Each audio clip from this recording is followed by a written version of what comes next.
Friends, வாங்க முட்டை குழம்பு வைக்கலாம். எப்படி செய்கிறதுன்னு பார்க்கலாம். அதுக்கு தேவையான பொருளுங்க பார்த்துக்கலாம் வாங்க.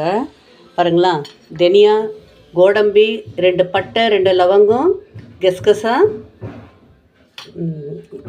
இஞ்சி, பூண்டு, வெங்காயம், தக்காளி, தேங்காய் இதெல்லாம் போட்டு வெங்காயம் பூண்டு எல்லாம் போட்டு சேர்த்துக்கலாம் வாங்க.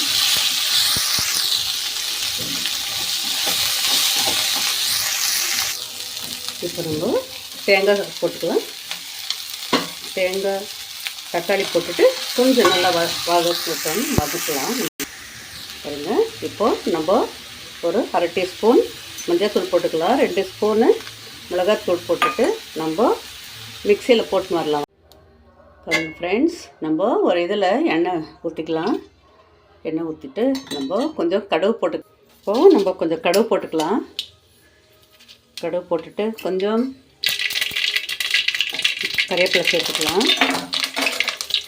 நம்ம அரைச்சி வச்சுருக்கிறோம் இல்லைங்களா, இந்த மசாலாவெல்லாம் நம்ம இதுக்குள்ளே சேர்த்துட்டு நல்லா இப்போ நல்லா குழம்பு கொச்சி வரட்டும். நம்ம தேவையான அம்சம் நம்மளுக்கு எவ்வளோ சால்ட்டு தேவைப்படுதோ அவ்வளோ போட்டுக்கலாம்.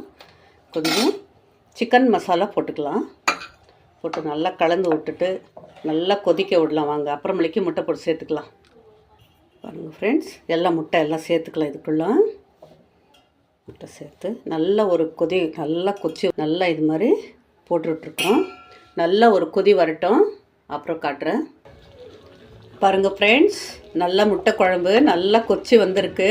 இங்கே பாருங்கள் முட்டை குழம்பு. இப்போ நம்மளுக்கு குழம்பு ரெடி ஆகிடுச்சு. நம்ம இப்போ கொஞ்சம் கொத்தமல்லி கொஞ்சம் போட்டு எப்படி இருக்குதுன்னு செஞ்சு பார்த்துட்டு லைக் பண்ணுங்கள், ஷேர் பண்ணுங்கள், கமெண்ட் பண்ணுங்கள்.